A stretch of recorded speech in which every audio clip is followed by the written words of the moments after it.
আজকে অত্র মসজিদে জুমার খুতবার সংক্ষিপ্ত বিষয়বস্তু, আমরা কেমন বাংলাদেশ চাই।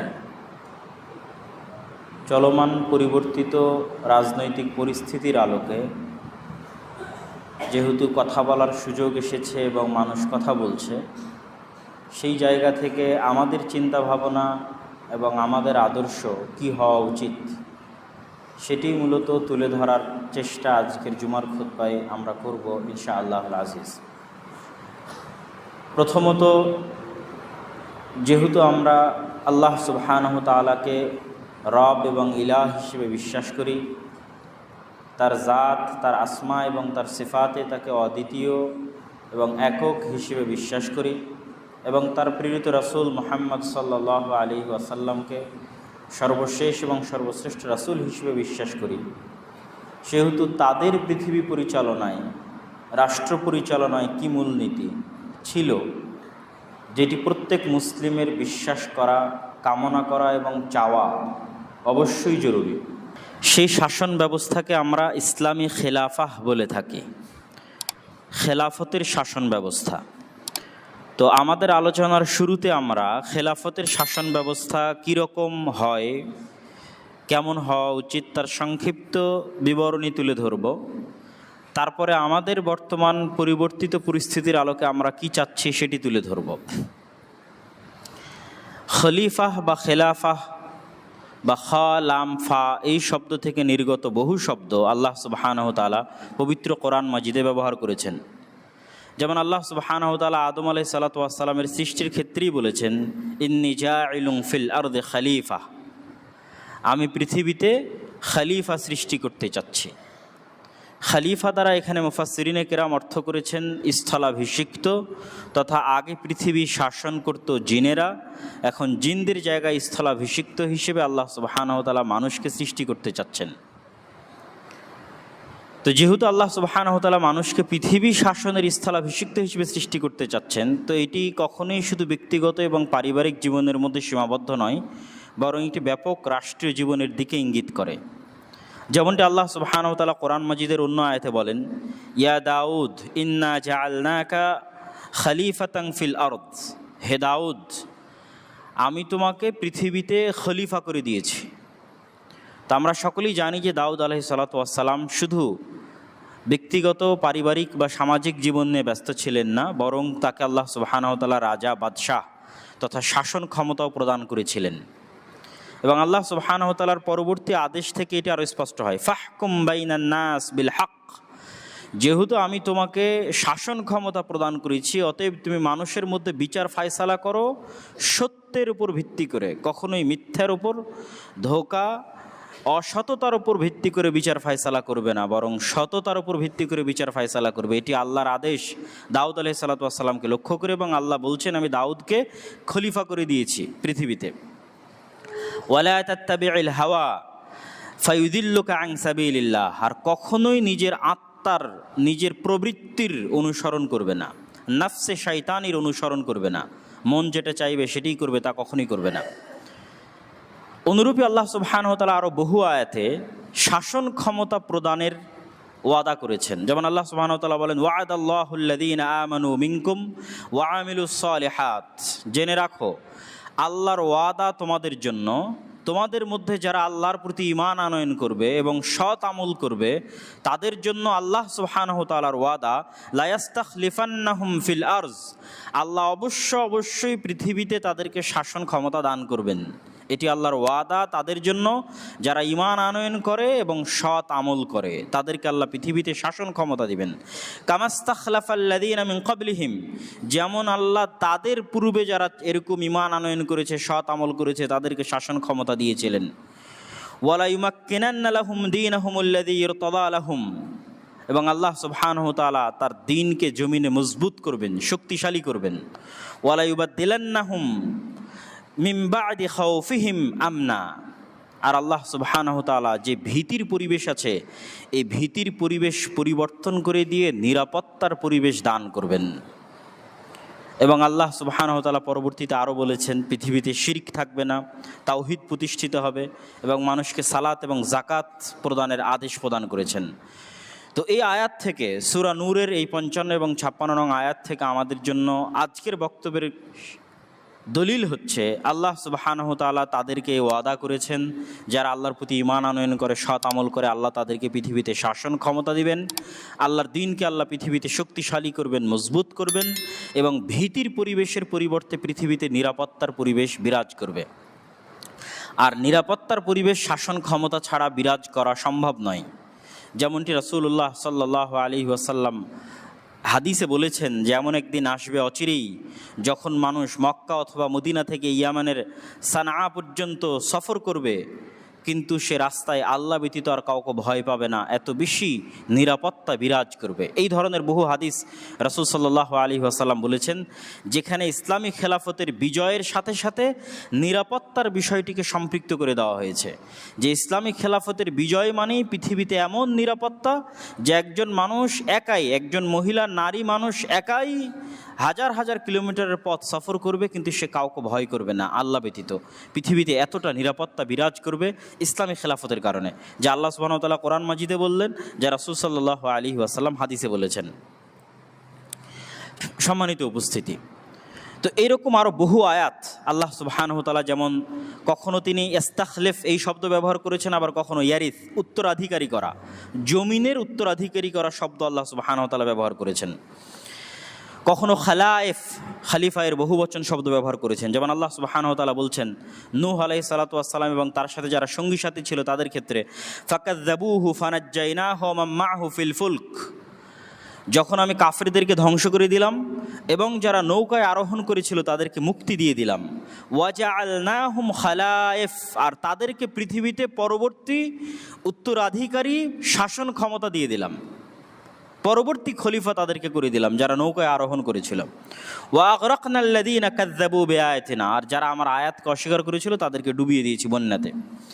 এমনই কথা আল্লাহ সুবহানাহু ওয়া তাআলা আর এক আয়াতে বলেছেন, ওয়ালাকাদ আহলাকনাল কুরুনা মিন ক্বাবলিকুম, আমরা তোমাদের পূর্বে বহু জাতি বহু গোত্রকে ধ্বংস করে দিয়েছি যারা অত্যাচার করেছিল, যাদের নিকটে রসুল পাঠানো হয়েছিল কিন্তু তারা রসুলকে অস্বীকার করেছিল। তারপরে কি করেছি, সুম্মা জাআলনাকুম খালাইফা ফিল আরজ, তারপরে তোমাদেরকে পৃথিবীতে প্রতিষ্ঠিত করেছি, তোমাদেরকে রাজত্ব দিয়েছি, তোমাদেরকে শাসন ক্ষমতা দিয়েছি, লিনানজুরা কাইফা তা'মালুন, এটি দেখার জন্য যে তোমরা কেমন করো, তোমাদের কাজ দেখার জন্য, পরীক্ষা করার জন্য। সম্মানিত উপস্থিতি, তো আমাদের মূল কথা ছিল যে আল্লাহ সুবহানাহু ওয়া তাআলা পবিত্র কোরআন মাজিদে খালিফা শব্দ ব্যবহার করেছেন, সরাসরি খালিফা শব্দ ব্যবহার করেছেন, খালাম ফা থেকে নির্গত ইস্তাখলিফ শব্দ ব্যবহার করেছেন, যার প্রত্যেকটি দ্বারাই উদ্দেশ্য হচ্ছে আল্লাহ সুবহানাহু ওয়া তাআলা রাষ্ট্র ক্ষমতার কথা উল্লেখ করেছেন পবিত্র কোরআনে, এবং রাষ্ট্র ক্ষমতার সাথে ইসলামী খেলাফতের সাথে নিরাপত্তাকে সংশ্লিষ্ট করে দিয়েছেন, সম্পৃক্ত করে দিয়েছেন। এবার আমরা খেলাফত ব্যবস্থা সম্পর্কে রাসূল সাল্লাল্লাহু আলাইহি ওয়াসাল্লামের একটি গুরুত্বপূর্ণ হাদিস দেখি। রাসূলুল্লাহ সাল্লাল্লাহু আলাইহি ওয়াসাল্লাম বলেন, তাকুনুন নবুওয়াত ফীকুম, নবুওয়াত তথা আমি যে নবী, আমার এই নবুওয়াত তোমাদের মধ্যে থাকবে মাশা আল্লাহ আন তাকুন, যতদিন আল্লাহ চান ততদিন, যতদিন আল্লাহ চান ততদিন আমি নবী হিসেবে নবুওয়াতের রহমত এবং বরকত নিয়ে তোমাদের মধ্যে আছি। সুম্মা ইয়ারফাউহু আল্লাহ ইযা শা, অতঃপর নবুওয়াতের এই বিধান উঠে যাবে, আমি নবী হিসেবে দুনিয়া থেকে বিদায় নিব যখন আল্লাহ সুবহানাহু ওয়া তাআলা চাইবেন। তারপরে কি আসবে, সুম্মা তাকুনু খিলাফা আলা মিনহাজিন নবুওয়াহ, তারপরে খেলাফত ব্যবস্থা আসবে নবুওয়াতের ধারাবাহিকতার উপর। রাসূল সাল্লাল্লাহু আলাইহি ওয়াসাল্লামের নবুওয়াতের ধারাবাহিকতা যেই বিষয়গুলোর উপর প্রতিষ্ঠিত ছিল, যে আল্লাহ সুবহানাহু ওয়া তাআলার একত্ববাদ তাওহীদের উপর প্রতিষ্ঠিত ছিল, ঠিক তার উপরেই প্রতিষ্ঠিত অবস্থায় নতুন ধারাবাহিকতা আসবে হচ্ছে খেলাফা। কতদিন থাকবে, যতদিন আল্লাহ সুবহানাহু ওয়া তাআলা চান, অতঃপর আল্লাহ এই খেলাফত ব্যবস্থাকে উঠিয়ে নেবেন। সুম্মা তাকুনু মালিকান গাসান, তারপরে আসবে তোমাদের মধ্যে অত্যাচারী জালেম রাজতন্ত্র ব্যবস্থা, অত্যাচারী জালেম রাজতন্ত্র ব্যবস্থা আসবে। তাদের এই শাসন ব্যবস্থা ততদিন থাকবে যতদিন আল্লাহ সুবহানাহু ওয়া তাআলা চান। তারপরে আসবে মালিকান জাবারিয়ান, জোর জবরদখল পূর্বক রাজত্ব ব্যবস্থা, জোর যার মুল্লুক তার, স্বৈরাচারী ব্যবস্থা। মানুষ নিজের ক্ষমতা, নিজের জোর খাটিয়ে ক্ষমতা দখল করবে এবং রাজত্ব পরিচালনা করবে। তারপরে আল্লাহ সুবহানাহু ওয়া তাআলা এটিকে উঠিয়ে নেবেন। তারপরে আবারও খেলাফত ব্যবস্থা ফিরে আসবে আলা মিনহাজিন নবুওয়াহ। ঠিক নবুয়ত যেই ব্যবস্থার উপর প্রতিষ্ঠিত ছিল, ওই নবুয়তি ব্যবস্থার উপর পুনরায় খেলাফত ফিরে আসবে। তো রাসূল সাল্লাল্লাহু আলাইহি ওয়াসাল্লাম প্রথমে তার নবুয়তি ব্যবস্থাপনার ঘোষণা দিলেন, তারপরে খেলাফত ব্যবস্থাপনা। এবং খেলাফত ব্যবস্থাপনা প্রায় ৩০ বছর যাবৎ 4 খলিফার মাধ্যমে রাসূল সাল্লাল্লাহু আলাইহি ওয়াসাল্লামের মৃত্যুর পরে অব্যাহত ছিল। আবু বকর, ওমর, ওসমান, আলী রাদিয়াল্লাহু তাআলা আনহুম। এবং তারপরেও মাঝে মধ্যে বহু খলিফা রাশেদাহ, সৎ শাসক আল্লাহ সুবহানাহু ওয়া তাআলা পাঠিয়েছিলেন। আর আমরা ওই যুগে বসবাস করছি যেই যুগকে রাসূল সাল্লাল্লাহু আলাইহি ওয়াসাল্লাম 4 নম্বরে উল্লেখ করেছেন, তথা জোর জবর দখলপূর্বক। যদিও এটা গণতান্ত্রিক যুগে আমরা বসবাস করছি, কিন্তু এই গণতন্ত্রটাও জোর জবর দখলের ভিত্তিতেই চলে। দলীয় আধিপত্যের ভিত্তিতেই গণতন্ত্র পরিচালিত হয় এবং গণতন্ত্রে একজন মানুষকে আর একজন মানুষের গোলাম বানানো হয়। সুতরাং আমরা সেই চতুর্থ যুগে বসবাস করছি। যদিও সরাসরি রাসূল সাল্লাল্লাহু আলাইহি ওয়াসাল্লামের গণতন্ত্রের নাম নেননি, কিন্তু গণতান্ত্রিক ব্যবস্থার যেই ফলাফল আমরা দেখতে পাই, সেই ফলাফল এটি প্রমাণ করে যে এটি সেই জোর জবর দখলপূর্বক শাসন ব্যবস্থা চলতেছে। এখানে দলীয় আধিপত্যের ভিত্তিতে মানুষ শাসন ক্ষমতা পরিচালনা করে থাকে। তো সর্বশেষে রাসূল সাল্লাল্লাহু আলাইহি ওয়াসাল্লাম যে বললেন খেলাফত ব্যবস্থা পুনরায় আসবে, সেটির আরেকটি হাদিসে তার স্পষ্ট প্রমাণ পাওয়া যায়। রাসূলুল্লাহ সাল্লাল্লাহু আলাইহি ওয়াসাল্লাম বলছেন, পৃথিবীর বুকে আলা বাহরিল আরজ, পৃথিবীর বুকে বাইতু মাদারিন ওয়ালা ওয়াবারিন, এমন কোনো মাটির বাড়ি, এমন কোনো পাকা বাড়ি অবশিষ্ট থাকবে না, ইল্লা আদখালাহুল্লাহু কালিমাতাল ইসলাম বিইজ্জি আজিজিন আও যুল্লি যালিলিন। এমন কোনো মাটির বাড়ি এবং পাকা বাড়ি অবশিষ্ট থাকবে না যেই পাকা বাড়ি, মাটি বাড়িতে আল্লাহ ইসলাম প্রবেশ করাবেন, কোথাও সম্মানের সাথে, কোথাও অপমানের সাথে। তো এই যে সারা পৃথিবীব্যাপী যে খেলাফা প্রতিষ্ঠিত হবে, সেটি কিয়ামতের পূর্ব মুহূর্তের খেলাফা, যার কথা রাসূলুল্লাহ সাল্লাল্লাহু আলাইহি ওয়াসাল্লাম আগের হাদিসে বলেছেন। এবার আমরা সংক্ষিপ্তভাবে খেলাফতের কিছু মূলনীতি দেখি, যে ইসলামী খেলাফত ব্যবস্থার কিছু সংক্ষিপ্ত মূলনীতি। ইসলামী খেলাফত ব্যবস্থার সবচেয়ে বড় মূলনীতি হচ্ছে, ইসলামী খেলাফতে এই বিশ্বাস রাখা হয় যে ক্ষমতা এবং রাজত্বের মালিক কোনো মানুষ নয়, জনগণ নয়, কোনো পরিষদ নয়, কোনো কমিটি নয়, কোনো দেশ নয়। ক্ষমতা এবং রাজত্বের একচ্ছত্র মালিকানা আল্লাহ সুবহানাহু ওয়া তাআলার। এবং এটি শুধু আক্ষরিক অর্থে নয়, বরং বাস্তবিক অর্থে বিশ্বাস করা হয়। এবং আল্লাহ সুবহানাহু ওয়া তাআলা কোরআন মাজিদে বারবার এটির ঘোষণা দিয়েছেন। যেমন আল্লাহ সুবহানাহু ওয়া তাআলা বলেন, ফাহাজামুহুম বিইজনিল্লাহ ওয়া কাতালা দাউদ জালুতা, দাউদ জালুতকে হত্যা করলো, ওয়া আতাহুল্লাহুল মুলকা, আর আল্লাহ দাউদকে রাজত্ব দিয়ে দিলেন। ওয়ালাউলা দাফউল্লাহিন নাস বা'দহুম বিবা'দ, আর আল্লাহ যদি একজন শক্তিশালী দিয়ে আর একজন শক্তিশালীকে পরাজিত না করতেন, লাফাসাদাতিল আরজ, তাহলে পৃথিবী ফাসাদে পরিপূর্ণ হয়ে যেত। তথা ফেরাউনের স্বৈরাচারী ব্যবস্থা যদি টিকেই থাকতো, পৃথিবী ধ্বংস হয়ে যেত। আল্লাহ সুবহানাহু ওয়া তাআলা মুসা দিয়ে ফেরাউনের স্বৈরাচারী ব্যবস্থাকে ধ্বংস করে দিয়েছে। আমরা যেই স্বৈরাচারী শাসককে কিছুদিন পূর্বে হারালাম, যিনি পালিয়ে গেলেন, তার এই স্বৈরাচারী ব্যবস্থা যদি তার মৃত্যু পর্যন্ত অব্যাহত থাকতো, তাহলে ফাসাদ ছড়িয়ে যেত। তো আল্লাহ সুবহানাহু ওয়া তাআলা কখনোই কাউকে চিরস্থায়ীভাবে পৃথিবীতে রাজত্ব দেন না। এটি আল্লাহর মূলনীতি। আল্লাহ কোরআনে বলছেন, তিনি সবসময় কি করেন, বা'দাহুম বিবা'জ, এক শক্তিশালীকে দিয়ে আর এক শক্তিশালীর উচ্ছেদ ঘটান।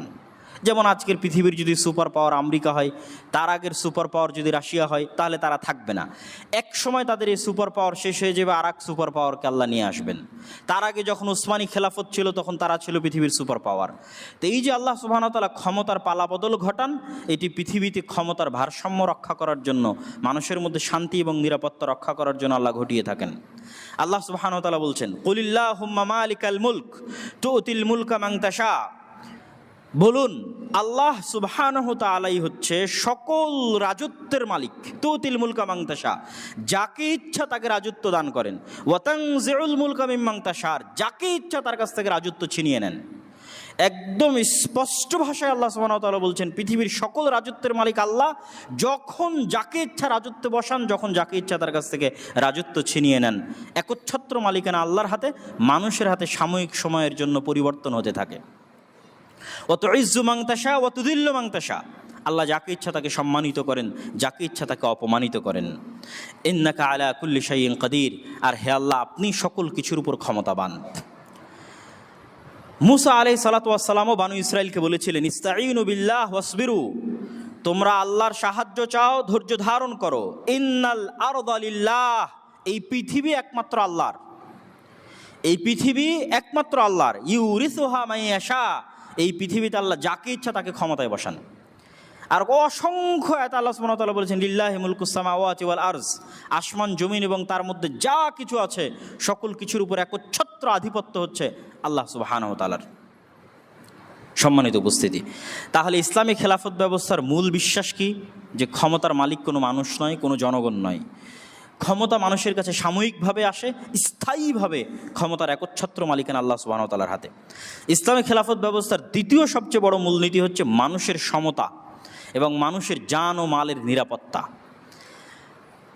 মানুষের সমতা এবং মানুষের জান ও মালের নিরাপত্তা।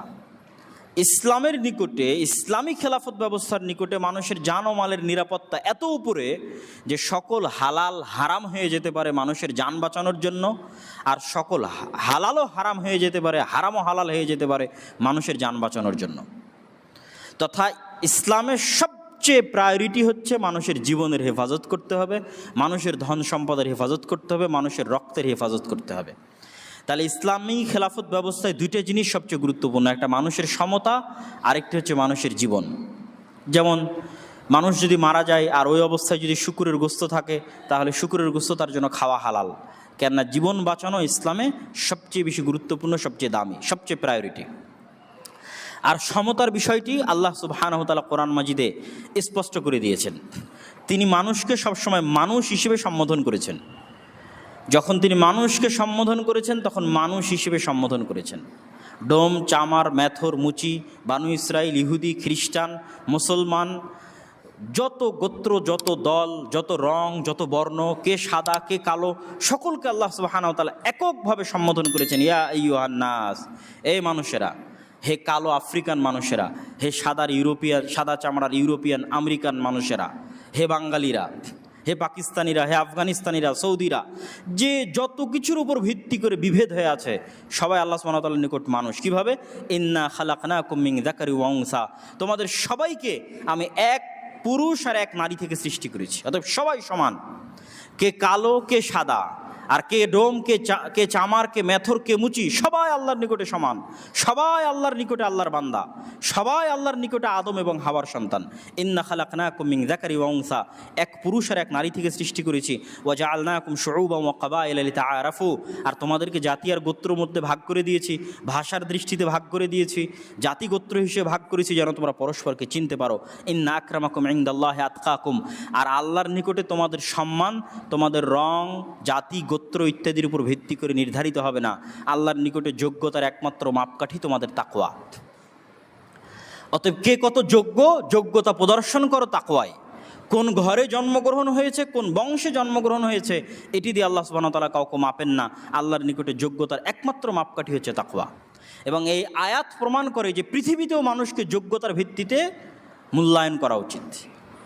পৃথিবীতে মানুষকে তার রং, তার কালার, তার জাতি, গোত্রভেদে মূল্যায়ন না করে তাকেও তার যোগ্যতা অনুযায়ী মূল্যায়ন করা উচিত। তো যোগ্যতার অনেক ক্যাটাগরি থাকতে পারে, কিন্তু আল্লাহর নিকটে একটাই ক্যাটাগরি, সেটি তাকওয়া। আর দুনিয়াতে যোগ্যতার অনেক ক্যাটাগরি থাকতে পারে। যদি বিশ্ববিদ্যালয়ের ভিসি নির্ধারণ করার দরকার হয়, তাহলে যে সবচেয়ে যোগ্য, সবচেয়ে শিক্ষিত তাকে নির্ধারণ করতে হবে।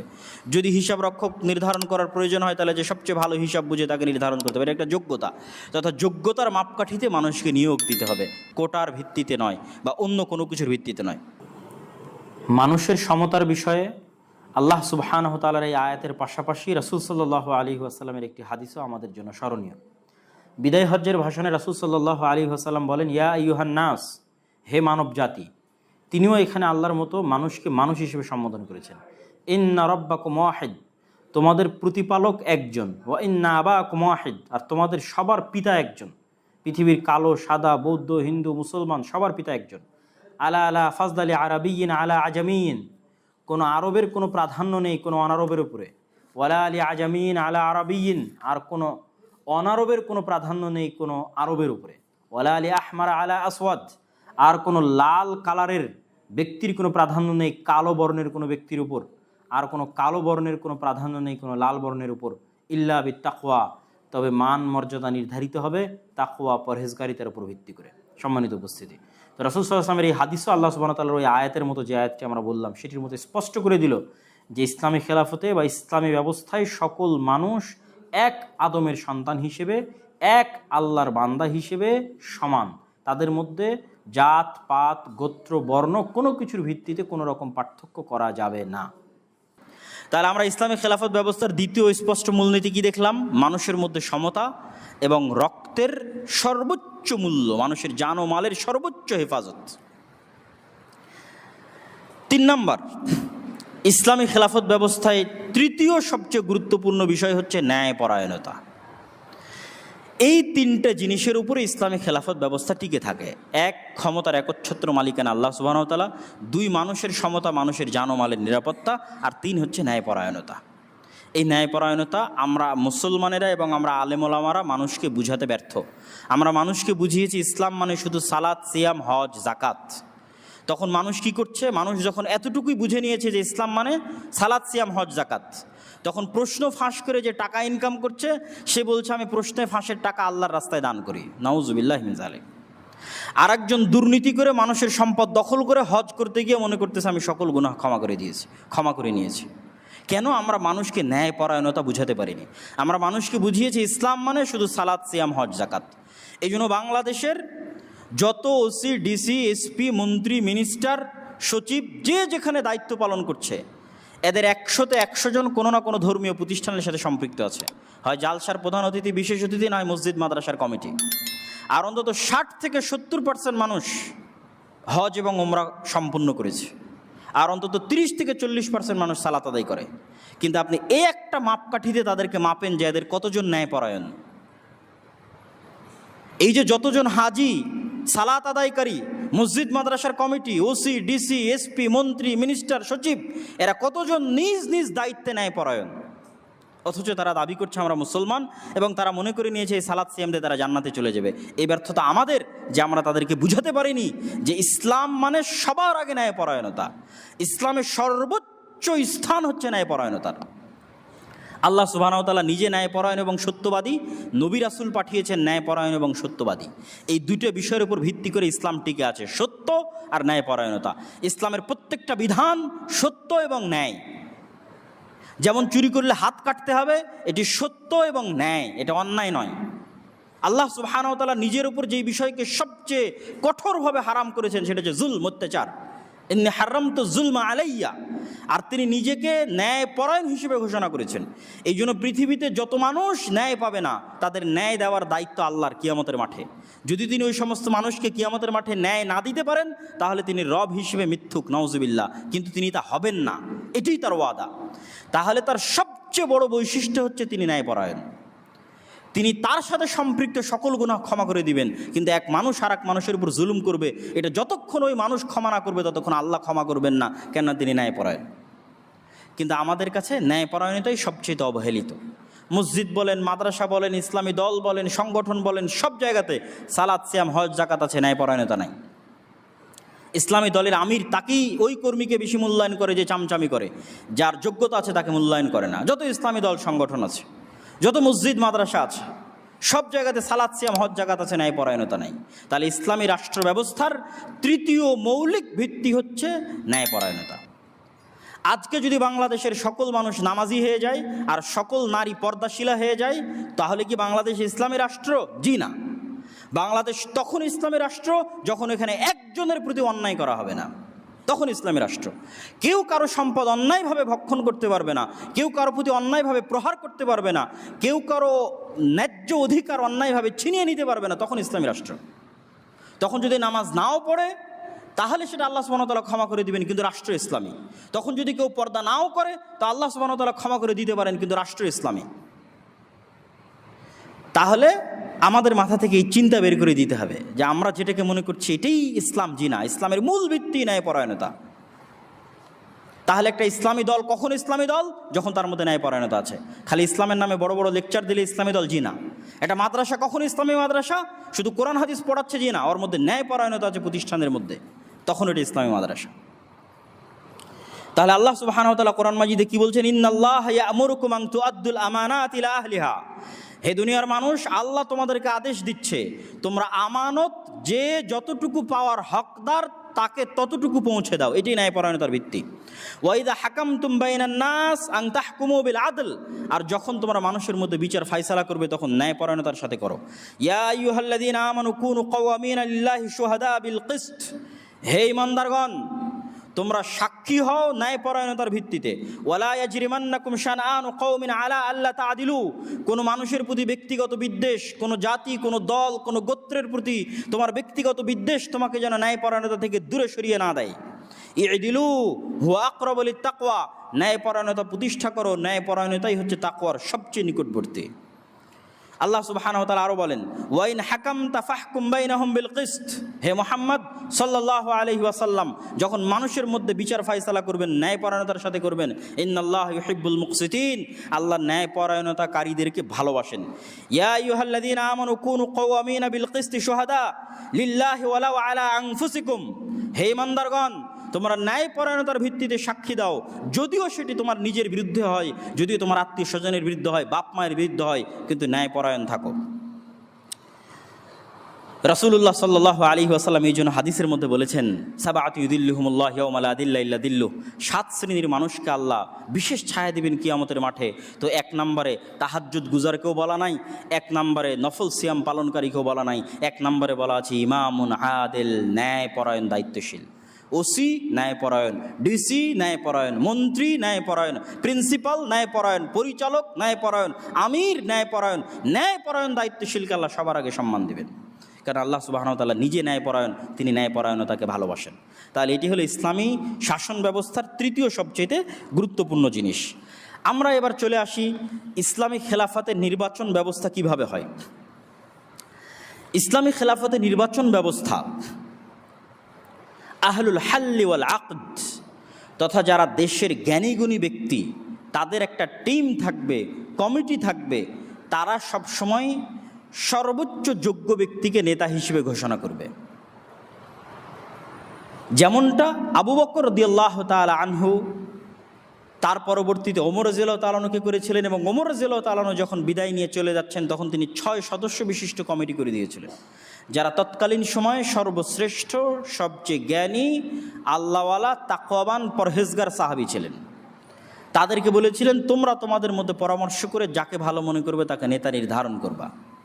তারা পরবর্তীতে ওসমান রাদিয়াল্লাহু তাআলা আনহুকে নেতা নির্ধারণ করেন, তার পরবর্তীতে তারা আলী রাদিয়াল্লাহু তাআলা আনহুকে নেতা নির্ধারণ করেন।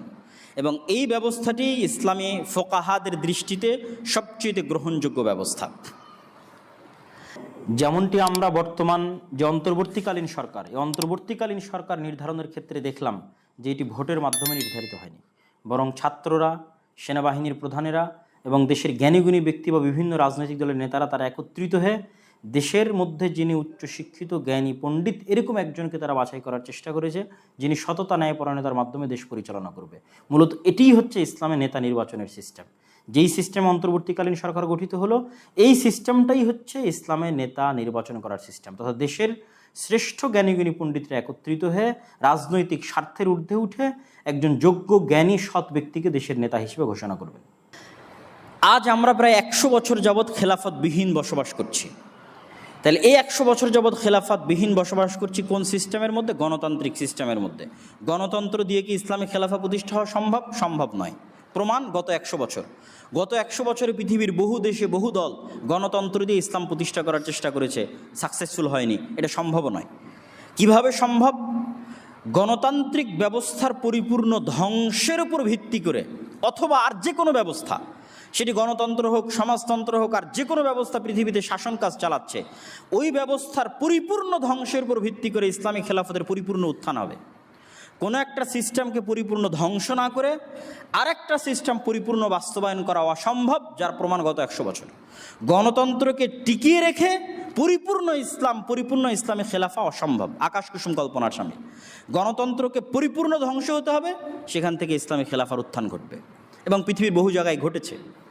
আমরা যদি শাসন ব্যবস্থার দিক থেকে তুলনা করি, আকিদা বা মাযহাবের দিক থেকে না, আফগানিস্তানের কথা যদি আমরা তুলনা করি, যে সেটি খেলাফা যেহেতু পুরো পৃথিবীব্যাপী হয়, এই জন্য তারা সেটিকে খেলাফা নাম দেয়নি, তারা নাম দিয়েছে ইমারা। কিন্তু ওখানে আগের সকল সিস্টেম পরিপূর্ণ ব্যর্থ হয়েছিল বলেই তাদের এই ইমারা সিস্টেমের উত্থান ঘটানো তাদের পক্ষে সম্ভব হয়েছে। কিন্তু আগের সিস্টেমগুলো যদি টুকটাকও কাজ করত, তাহলে এই পরিপূর্ণ উত্থান সম্ভব হতো না। এটাকে পরিপূর্ণ ধ্বংস হলে ইসলামী খেলাফতের উত্থান হবে। কিন্তু যতক্ষণ পরিপূর্ণ ধ্বংস না হচ্ছে, ততক্ষণ আমরা গিয়ে জোর করে ধ্বংস করবো জি না। কেননা আমরা গিয়ে জোর করে ধ্বংস করতে গেলে রক্ত প্রবাহিত হবে নিরাপরাধ মানুষের, যা ইসলামের দৃষ্টিতে আগে সবচেয়ে বড় হারাম। সবচেয়ে বড় হারাম ওইটা, মানুষের রক্ত প্রবাহিত করা। সম্মানিত উপস্থিতি, বাংলাদেশের সংক্ষিপ্ত ইতিহাস হচ্ছে, আমরা যে মানচিত্রে বসবাস করছি, এই মানচিত্র 1947 পাওয়া, 1971 নয়। যে মানচিত্রে আমরা আছি, মানচিত্র 1971 নয়, 1947। কিন্তু 1947 সেই ইতিহাসকে গত 15 বছর ধ্বংস করা হয়েছে বাংলাদেশে। এবং বাংলাদেশকে একমুখী এবং এক ব্যক্তিকেন্দ্রিক ইতিহাস পড়ানো হয়েছে, যে 1971 বাংলাদেশের জন্ম, আর একজন ব্যক্তি বাংলাদেশ স্বাধীন করেছে, আর কারো এখানে কোনো অংশগ্রহণ নাই। এটি ছিল সম্পূর্ণ মিথ্যা একটি ইতিহাসের উপর ভিত্তি করে বাংলাদেশের জাতিসত্তাকে ধ্বংস করা। তাহলে 1947 আমরা পেলাম কিভাবে? 190 বছরের ব্রিটিশ বিরোধী আন্দোলনের মুখে। 190 বছরের ব্রিটিশ বিরোধী আন্দোলনের পূর্বে কি ছিল? 190 বছর ব্রিটিশ বিরোধী আন্দোলনের পূর্বে এখানে ছিল মোগলদের অধীনস্থ, দিল্লিতে মোগলরা ছিল, মোগলদের অধীনস্থ মুসলিম শাসন ব্যবস্থা বাংলায়। তার পূর্বে কি ছিল? তার পূর্বে ছিল স্বাধীন সুলতানি শাসন আমল। তখন দিল্লির মোগল মুসলিম শাসকরা বাংলার উপর পরিপূর্ণ কন্ট্রোল রাখতো না, বরং এখানে স্বাধীনভাবে সুলতানি শাসন আমল পরিচালিত হতো গৌড়কে কেন্দ্র করে। যে গৌড়টা হচ্ছে চাঁপাইনবাবগঞ্জের সোনা মসজিদ থেকে নিয়ে শুরু করে একদম ওল্ড স্টেশন মালদা রোড পর্যন্ত, এটি ছিল মূলত প্রায় 500 বছরের স্বাধীন সুলতানি শাসন আমলের মূল রাজধানী। এবং ওই মসজিদগুলো স্বাধীন সুলতানি শাসন আমলে তৈরি করা। নওগাঁর কুসুম্বা মসজিদ, রাজশাহীর বাঘা মসজিদ এবং চাঁপাইনবাবগঞ্জের সোনা মসজিদ, আর বর্ডার পার হওয়ার পর থেকে ওল্ড স্টেশন পর্যন্ত যেতে হাতের দুই ধারে যত মসজিদ আছে সব মসজিদ। তাহলে এটি ছিল সেই সময়ের রাজধানী। স্বাধীন সুলতানি শাসন আমলের পর মোগলদের অধীনস্থ বাংলা, মোগলদের অধীনস্থ বাংলার পর হচ্ছে ব্রিটিশদের অধীনস্থ বাংলা। 190 বছর ব্রিটিশদের বিরুদ্ধে তিতুমির, তারপরে হাজি শরীয়তুল্লাহ, তাদের মতো বড় বড় মানুষ, তারপরে ভারতে হচ্ছে সৈয়দ আহমদ বেরেলভি, শাহ ইসমাইল শহীদ, তাদের মতো মানুষদের যে বিদ্রোহ, যে জেহাদ পুনরায় মুসলমানদের শাসন ক্ষমতা ফিরিয়ে আনার জন্য, সেটিরই ধারাবাহিকতায় 1947 আমরা স্বাধীনতা পাই। যদিও ব্রিটিশরা যখন দেখলো স্বাধীনতা দিতে হবে, তখন তারা সেকুলারদের হাতে স্বাধীনতা দিয়ে গেছে।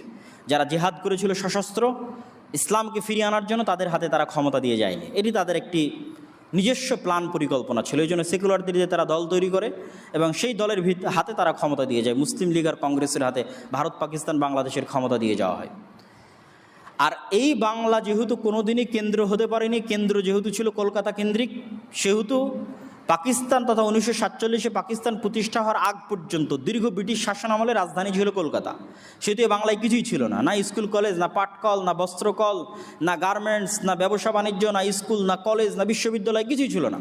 এই অঞ্চলের মুসলমানের অধপতনের কারণে বঙ্গভঙ্গের সিদ্ধান্ত হয় 1905-এ, যেটা হিন্দুদের আন্দোলনের কারণে রদ হয়ে যায় 1911-তে। পরে মুসলমানদের অন্তরের শান্তির জন্য প্রতিষ্ঠা করা হয় ঢাকা বিশ্ববিদ্যালয়, প্রথম শিক্ষা প্রতিষ্ঠান এই বাংলায়। এবং আইয়ুব খানও যখন লিখেছেন, তিনি যখন এই বাংলায় এসেছেন, তখন এখানে কোনো স্কুল কলেজ ছিল না, কোনো পাট বা বস্ত্রকল, কোনো গার্মেন্টস কিছুই ছিল না। এতটা অনুন্নত ছিল এই অঞ্চল। কিন্তু এই অঞ্চলের অধিকাংশ মানুষ ছিল মুসলমান। তাদেরকে হিন্দু জমিদারেরা দীর্ঘ 190 বছর যাবৎ নীল চাষ সহ বিভিন্ন কিছুর মাধ্যমে শোষণ করেছে। তাহলে এই যে 1905-এর বঙ্গভঙ্গ তথা পূর্ববঙ্গ, এই যে পূর্ববঙ্গের মুসলমানদেরকে কেন্দ্র করে যে জাতীয়তা, এই জাতীয়তার উপর ভিত্তি করে শেরে বাংলা একে ফজলুল হক, হোসেন শহীদ সোহরাওয়ার্দী, তারা শুরুর দিকে চাইতেন আমরা দুই বাংলা মিলে এক বাংলাদেশ করব। কিন্তু কলকাতার হিন্দু দাদাবাবুদের দ্বিমতের কারণে তারা বাঙালিত্বের পরিচয় পরে, আগে মুসলমানিত্ব রক্ষা করতে হবে, এই জন্য হাজার হাজার কিলোমিটার দূরের পাকিস্তানের সাথে যুক্ত হয়ে মুসলিম লীগ করে ভোটের ভিত্তিতে এই মানচিত্রটাকে স্বাধীন করেছেন 1947-এ, যে মানচিত্রে আমরা বসবাস করছি। পরে পাকিস্তানিদের অহংকারের কারণে এবং পাকিস্তান সেনাবাহিনীর জুলুমের কারণে যে যুদ্ধ হয়, সেটি হচ্ছে 1971-এর যুদ্ধ, যেটিকে জাস্ট আমরা এই মানচিত্র থেকে পাকিস্তানিদের সরিয়ে বাঙালিদের প্রতিষ্ঠিত করেছি। কিন্তু 1971-এর এই স্বাধীনতার পর বারবার সেনা অভ্যুত্থান এবং হত্যা, শেখ মুজিবুর রহমানের হত্যা, জিয়াউর রহমানের হত্যা, এগুলো সংগঠিত হয়েছে কেন? মুক্তিযোদ্ধার নন মুক্তিযোদ্ধার একটা যে বিভেদ, মুক্তিযোদ্ধা এবং রাজাকারের যে বিভেদ, যারা এই ইতিহাস পড়বে তারা দেখবে মুক্তিযোদ্ধা এবং রাজাকারের এই বিভেদের কারণে বাংলাদেশে কত ক্ষতি হয়েছে। ওই শুরুর দিকে সেনাবাহিনীর মধ্যে দ্বন্দ্ব চলতো, কারা মুক্তিযোদ্ধা সেনাবাহিনী, কারা পাকিস্তান ফেরত সেনাবাহিনী। সেই দ্বন্দ্বের কারণে এতগুলো সেনা অভ্যুত্থান হয়েছে ওই সময়। ওই দ্বন্দ্বের ভিত্তিতে শেখ মুজিবুর রহমানের হত্যা হয়েছে, দ্বন্দ্বের ভিত্তিতে জিয়াউর রহমানের হত্যা হয়েছে। পাশাপাশি আরও একটি বিষয় এই অঞ্চলে সংঘটিত হয়েছিল, সেটি হচ্ছে 1971-এ যুদ্ধ চলাকালীন সময় 7 দফার গোপন চুক্তি হয়েছিল। তৎকালীন প্রবাসী সরকার সেই চুক্তিতে স্বাক্ষর করেছিল বিদেশের মাটিতে বসে। যেই চুক্তির মধ্যে লেখা ছিল বাংলাদেশের নিজস্ব কোনো সেনাবাহিনী থাকবে না, বাংলাদেশের সেনাবাহিনী থাকবে না, জাস্ট প্যারামিলিটারি থাকবে, মিলিশিয়া থাকবে নিরাপত্তা রক্ষার জন্য। কখনো বাংলাদেশের প্রয়োজন হলে ভারত সাপোর্ট দেবে, তথা ভারতের একটা করদ রাজ্যে ওই চুক্তির ভিত্তিতে পরিণত করা হয়েছিল বাংলাদেশকে। এবং ভারতীয় গোয়েন্দা সংস্থা রয়ের অধীনে মুজিব বাহিনী নামে একটি বাহিনী গঠন করা হয়, যারা পরবর্তীতে রক্ষী বাহিনী নামে বাংলাদেশের প্রায় শত শত হাজার হাজার যুবককে হত্যা করেছে। যদিও ওই সমস্ত যুবকেরা ছিল বামপন্থী, তারাও কার্ল মার্কস এবং লেনিনের মতবাদে প্রভাবিত হয়ে এই দেশে সমাজতন্ত্র প্রতিষ্ঠা করতে চাইতো, কিন্তু তারা তৎকালীন সরকারের বিরোধী হওয়ায় তৎকালীন সরকারের রক্ষী বাহিনীতে ওই সমস্ত উচ্চশিক্ষিত তরুণদেরকে হত্যা করে, যার ফলশ্রুতিতে বাংলাদেশে দুর্ভিক্ষ দেখা দেয় 1974 সালে। তাহলে এই যে বাংলাদেশের অবস্থা সার্বিক 1947 থেকে 1975 পর্যন্ত যদি আমরা ধরি, গণনা করি, তাহলে এই অবস্থার ভিত্তিতে আমাদের কাছে যেটি শিক্ষণীয়, সেই শিক্ষণীয় বিষয়গুলোকে সামনে রেখেই আমি বাংলাদেশের জন্য কিছু প্রস্তাবনা বা আমরা কেমন বাংলাদেশ দেখতে চাই সেটি তুলে ধরার চেষ্টা করব। বাংলাদেশের জন্য এই প্রস্তাবনার আমরা এইভাবে উল্লেখ করতে পারি, বাক্যটা এইভাবে লিখতে পারি যে যতদিন এই ডেমোক্রেটিক সিস্টেম পরিপূর্ণ ব্যর্থ না হচ্ছে, ততদিন এই ব্যবস্থাটাকে কতটা শারঈ বান্ধব এবং কতটা জনবান্ধব করা যায়, শারঈ বান্ধব, শরীয়ত বান্ধব এবং জনবান্ধব করা যায়, তার জন্য চেষ্টা করা। তো প্রথমত আমরা জনবান্ধবের বিষয়টাই আলোচনা করি, যে বাংলাদেশে এখন যে সিস্টেম চলতেছে সংসদীয় গণতন্ত্র, এই সিস্টেমটা এমনভাবে তৈরি যে এখানে যেই প্রধানমন্ত্রী হবে সেই স্বৈরাচার হয়ে যাবে, স্বাভাবিক। এই দেশে কোনো প্রদেশ নাই, কোনো প্রাদেশিক সিস্টেম নাই, এককেন্দ্রিক ক্ষমতা। এই এককেন্দ্রিক ক্ষমতা হওয়ার কারণে যেই প্রধানমন্ত্রী হবে সে অটোমেটিক স্বৈরাচার হয়ে যাবে। তাহলে এই ব্যবস্থার পরিবর্তন করে ক্ষমতার ভারসাম্য নিয়ে আসা দরকার। সম্ভব হলে বাংলাদেশের মধ্যে প্রাদেশিক সিস্টেম চালু করা দরকার, যেন অন্তত প্রদেশের মুখ্যমন্ত্রীর সাথে প্রধানমন্ত্রীর ক্ষমতার ভারসাম্য থাকে এবং কেউ চাইলেই যেন এক ঝটকায় স্বৈরাচার না হয়ে যেতে পারে। দ্বিতীয়ত, প্রেসিডেন্সিয়াল সিস্টেম এই সমস্ত দেশের জন্য, ভারত, পাকিস্তান, বাংলাদেশের মতো যে সমস্ত দেশে প্রতিষ্ঠান অনেক দুর্বল, প্রতিষ্ঠান মানে পুলিশ বাহিনী দুর্বল, আর্মি দুর্বল, বিচার বিভাগ দুর্বল, এগুলোকে বলা হয় প্রতিষ্ঠান। ইংল্যান্ড এবং আমেরিকায় গণতন্ত্র কেন চলে? ইংল্যান্ড এবং আমেরিকায় প্রতিষ্ঠান শক্তিশালী, পুলিশ তার মতো স্বাধীন শক্তিশালী, আর্মি তার মতো স্বাধীন শক্তিশালী, বিচার বিভাগ তার মতো স্বাধীন শক্তিশালী।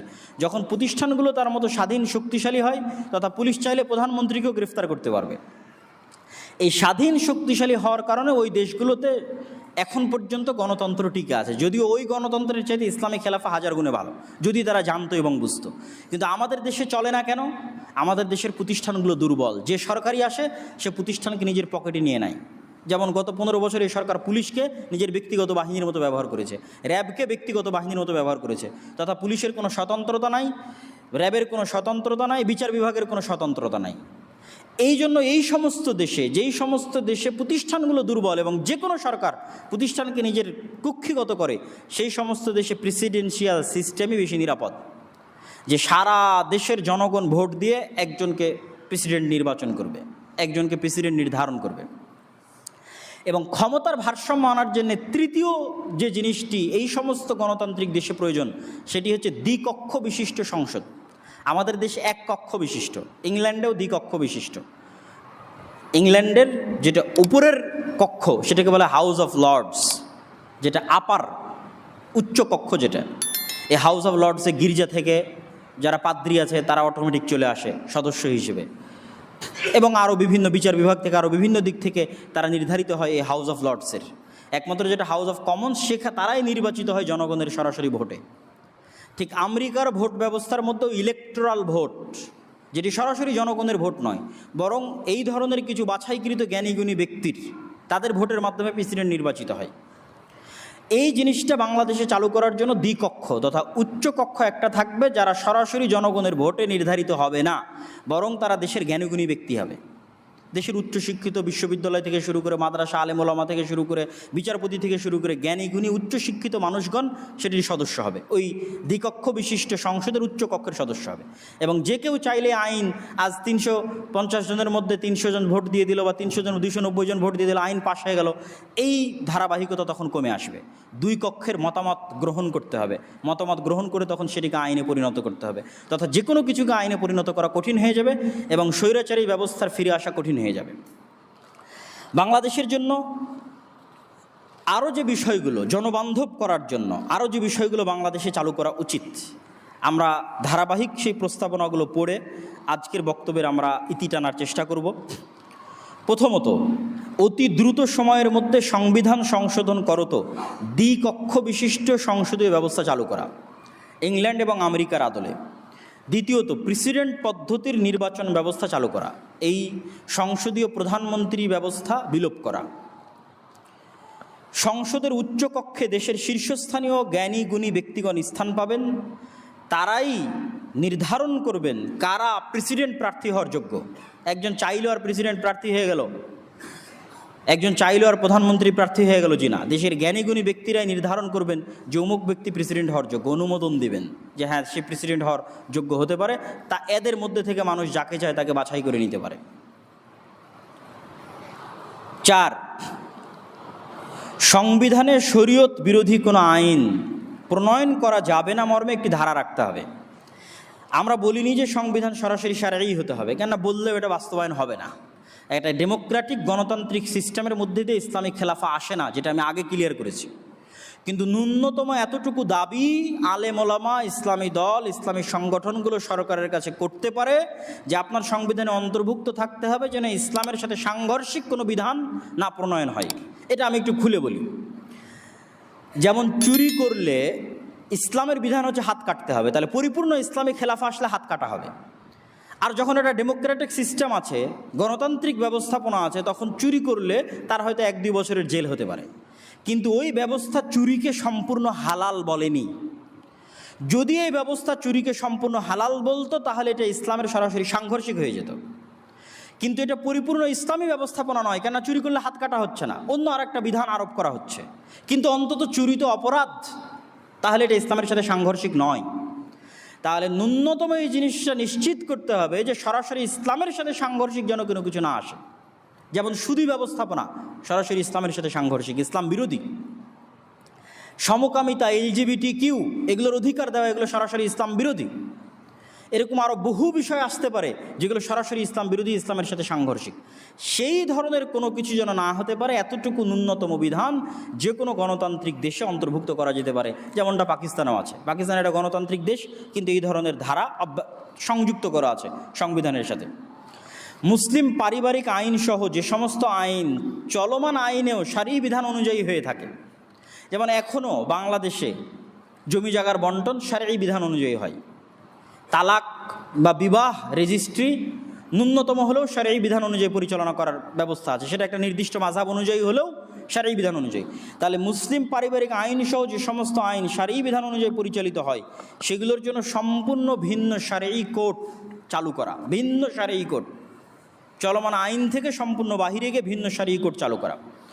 সুদবিহীন ইসলামী অর্থনীতিকে প্রতিষ্ঠা করার ব্যবস্থা করা, যেটি জনকল্যাণমূলক ইসলামী অর্থনীতি।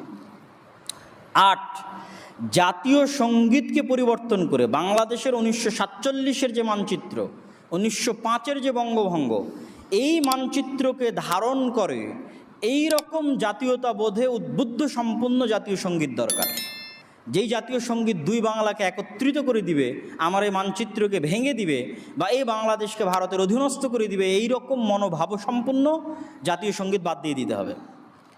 9, ভারতের সাথে যত দাসত্বের চুক্তি আছে সকল চুক্তি ছিন্ন করতে হবে এবং সমতার ভিত্তিতে চুক্তিগুলোকে নবায়ন করতে হবে।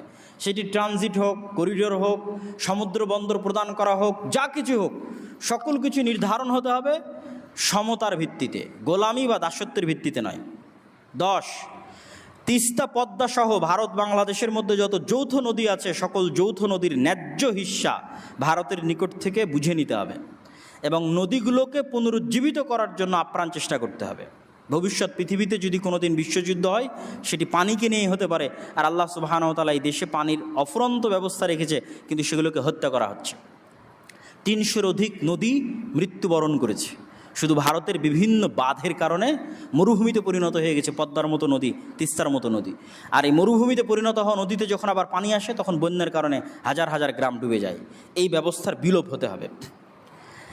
11, প্রাদেশিক ব্যবস্থা চালু করতে হবে যাতে ক্ষমতার এক কেন্দ্রীকরণ সম্ভব না হয়, যে ক্ষমতা একজনের হাতে কুক্ষিগত হয়ে গেল আর সে স্বৈরাচার হয়ে গেল, এটি যেন সম্ভব না হয়। 12, রাজধানীর বিকেন্দ্রীকরণ করতে হবে, সব কিছু রাজধানীতে, আর রাজধানীর বাইরে কিছু নয়। আর কত চাপ নিবে এ ঢাকা?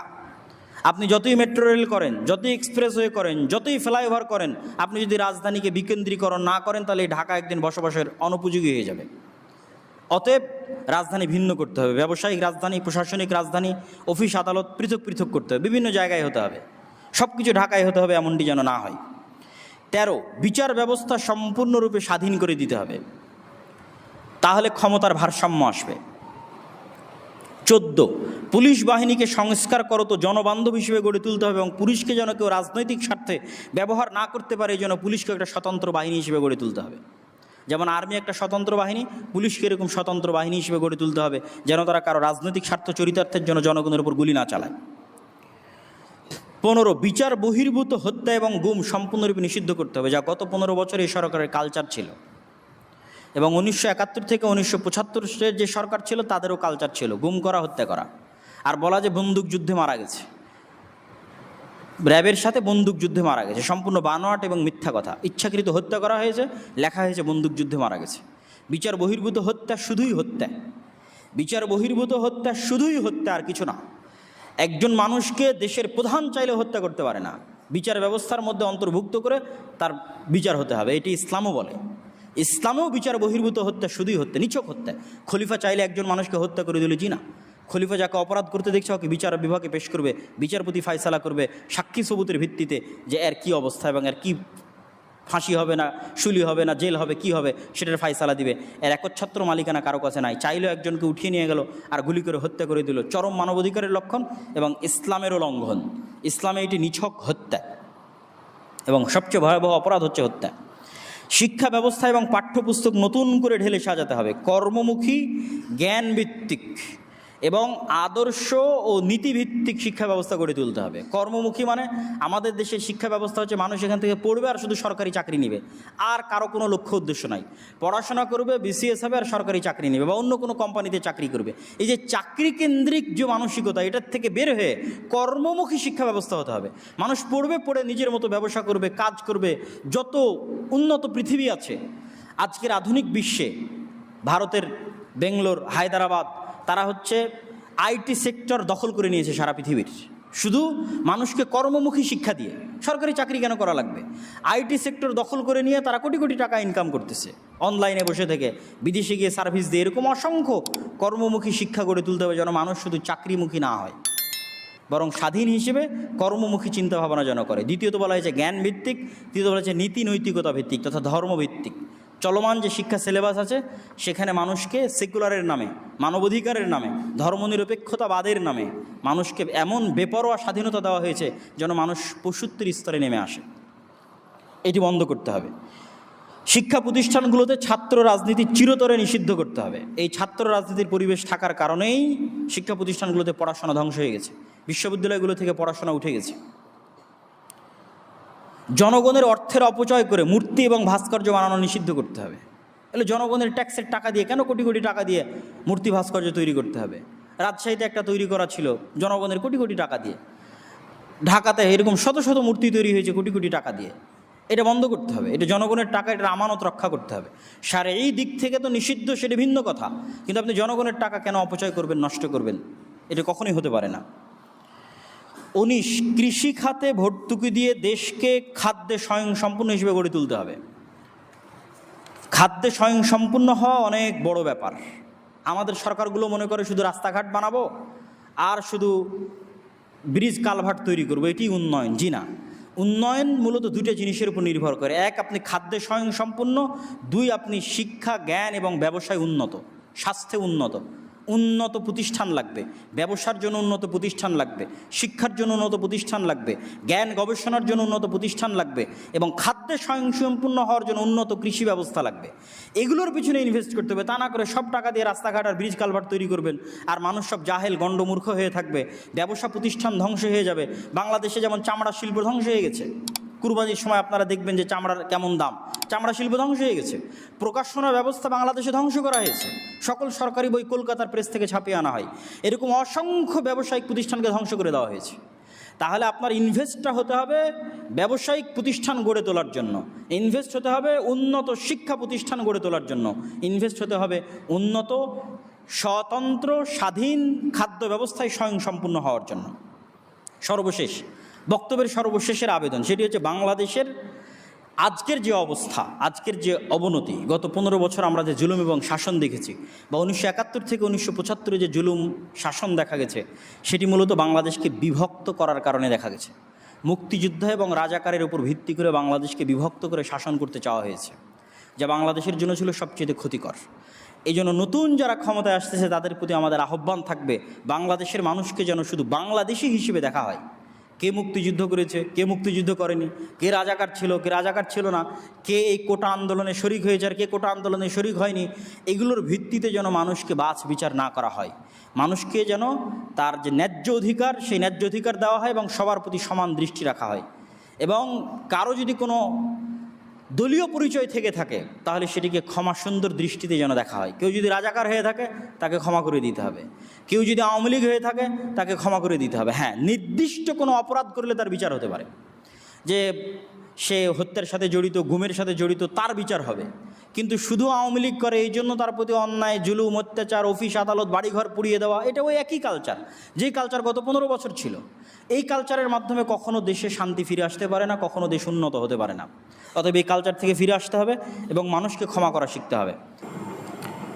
আমি মনে করি বাংলার ছাত্র সমাজ এই 2024 সালে যে ছাত্র জনতার গণ অভ্যুত্থান সংগঠিত করেছে, এই ছাত্র জনতার গণ অভ্যুত্থানের মাধ্যমে আমরা শুধু 15 বছরের স্বৈরাচারী শাসন থেকে মুক্তি পাইনি, বরং ভারতের যে দাসত্ব এবং গোলামি ছিল, সেই দাসত্ব এবং গোলামি থেকেও মুক্তি পেয়েছি। পাশাপাশি রাষ্ট্রের মধ্যে মুক্তিযোদ্ধা এবং রাজাকার হিসেবে যে বিভেদ তৈরি করা হয়েছিল, সেই বিভেদ থেকেও আমরা মুক্তি পেয়েছি বলে আমরা ধরে নিতে পারি।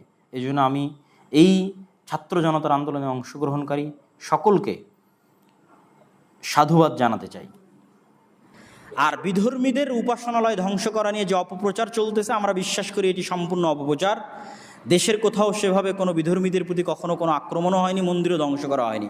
তারপর রাসূল সাল্লাল্লাহু আলাইহি ওয়াসাল্লামের একটা হাদিস বলে রাখি, মান কাতালা মুআহাদান, যে ব্যক্তি কোনো জিম্মি, যাদের দায়িত্ব কোনো মুসলিম সরকার নিয়েছে, মুসলিম রাষ্ট্রপ্রধান নিয়েছে, এরকম কোনো ব্যক্তিকে যদি কেউ হত্যা করে তাহলে সে জান্নাতের গন্ধও পাবে না।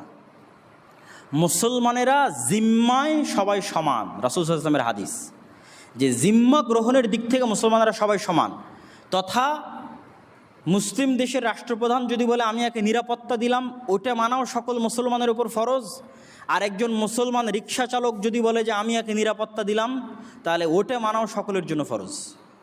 এটা রাসূল সাল্লাল্লাহু আলাইহি ওয়াসাল্লাম মক্কা যখন বিজয় করেন তখন তিনি বলেছিলেন যে যে কেউ মুসলমান সে যদি কাউকে আশ্রয় দেয় তাহলে সেটা আমার আশ্রয়। মুসলমানেরা তাদের জিম্মায় সবাই সমান।